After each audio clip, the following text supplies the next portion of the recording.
everyone, and welcome back to the show. I am your host, The Vigilante, and I am back at it with another video. So for today's video, I'm going to be reacting to one of our favorite Nintendo cowardly fanboys, Nintendo Prime.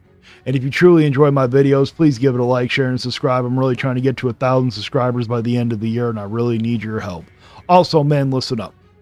You know, you take this fine woman out on a date, you know, everything's going good, you're smooth talking her, she invites you back to her place, and you're thinking, what's the worst that could happen if I don't wrap it up? Well, men, if you don't wrap it up, you may produce a coward like Nintendo Prime. Let's get into it. Before we get into this scalping situation, did you guys know that because I'm giving away like 4 Nintendo Switch 2s in total between now and launch, I'm apparently a scalper, or I'm just as bad as a scalper? That's what some naysayers are saying. But here's the thing. Outside of the fact that giveaways are the exact opposite of scalping, I actually am not making this any harder for people to pre-order. We're going to talk about this because first we have to go look at... I mean, you kind of are. You pre-order 6 of them. That's 5 that someone else could not have gotten if they didn't get any. And if they continue to keep selling out until launch, like you say that they are, then it's going to make it even harder for them. But you weren't the only one. There were other many YouTubers that were very open about it. You guys are brave for sitting there being open about it. Well, I'm not saying brave. You're just... For you, it's just pure stupidity is what you are. But at least you are giving some of them away. Hey, I'll admit, I put my name into the drawing to win it. I'm hoping I could win it. You know, hey, if I win it, I'll sit there and sell it to you guys. I got no problem with that one.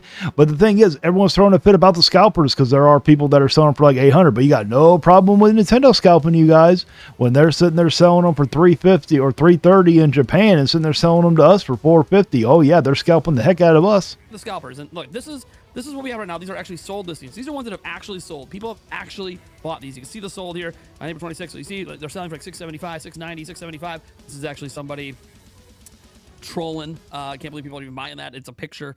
People are trying to troll the scalpers. Anyway, 695, 670, 650. So you can kind of see that actual Nintendo Switch 2 units are going anywhere between 650 and 700. This one's selling for 734. A couple up there selling for 750. People are obviously rushing to eBay that have FOMO, and they're trying to get their hands on a Nintendo Switch 2 because it was a pretty chaotic 12-hour period of when they went up for pre-order and when GameStop did pre-orders, and they sold out, and it was frustrating, and there was just a lot of problems getting pre-orders. But something happened.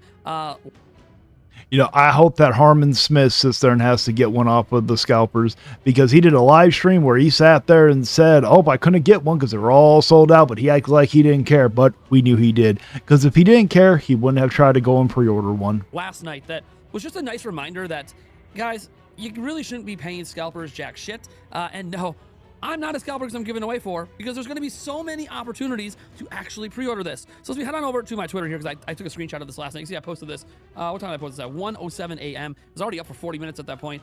You can see here that last night they went back up for pre-order on Walmart.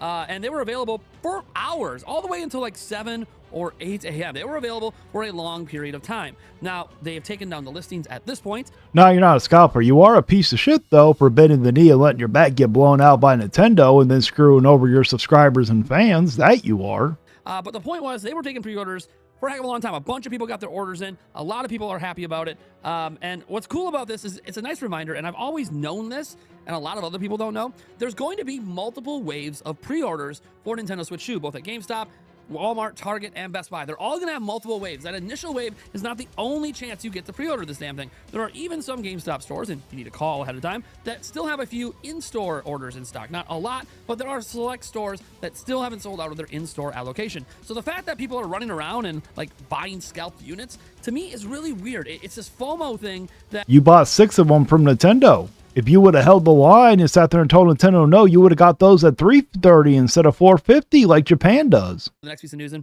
we have an idea of how the Switch 2 box might compare to the Switch OLED box. And we have to say might, because we have to be sure that these dimensions are correct, even though they are listed. So we're over here on the Switch 2 Reddit, and it says, taking the dimensions from Amazon Spain, which is maybe wrong because the numbers are logically in millimeter, but the text says centimeter.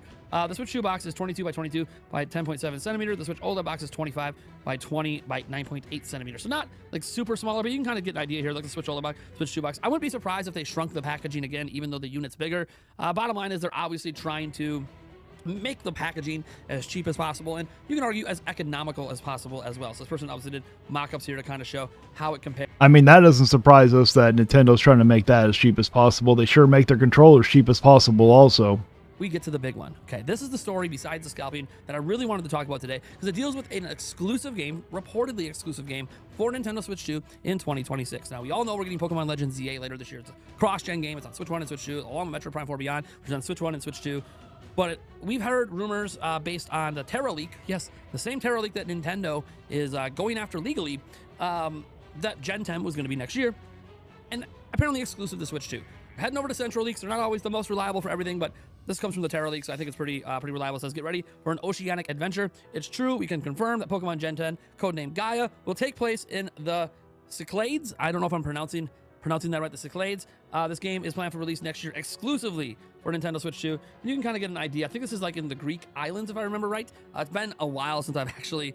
Okay. I'm actually happy with this leak. Because I'm a huge Pokemon fan. I love Pokemon, so it's excited to see some new Pokemon game. But of course it would be on the Switch 2 and only the Switch 2. By next year, they're going to be like, oh, well, there's no reason why everyone doesn't have a Switch 2 by now. I went and looked at the Greek island map, but I believe, and I'm just looking at the names seem very Greek to me, so I think that that's where this is. You guys can correct me, of course. I'm not a map historian or anything, but kind of interesting because if it does take place here, it's going to be like islands, like a bunch of different islands and stuff, which I think would be really fascinating for a Pokemon game, an open world Pokemon game at that. Can you imagine the methods of travel, and what if there's some underwater crazy stuff going on? And look, I don't know. This to me looks pretty cool. Obviously, we don't know if all the islands will be in or what it is, but this is just obviously what's floating out there. You see 1 million views already on this. Pretty big rumor, or a leak. I guess we can call it a leak because it comes from the Terra leak stuff, but I don't know, guys. Let me know what you think about it down below, because I don't know if I'm that excited for Gen 10 yet, but I haven't seen it, right? Like, we're still trying to get ZA out the door and hoping that that game is working well. I'll be excited if it actually looks good and they actually try in the game for once. You know, hopefully Power World gave them a kick in the ass to actually innovate the damn game. Let alone worrying about Gen 10. So, all right, I think we can wrap things up there. I don't have... Good, I'm glad this was a shorter video. So you pretty much made a video because you got a little butthurt that people were calling you out. I love it when people call him out because he actually responds back. He is almost as good as Harmon Smith. Not exactly, because at least Nintendo Prime knows a little bit about what he's talking about. Harmon Smith knows nothing about what he's talking about. Well, that's it for my reaction. Let me know down in the comments if you agree with me or not. Please like, share, and subscribe. And until next time, stay vigilant. And remember, men, make sure you wrap it up or you could produce a cowardly son like Nintendo Prime.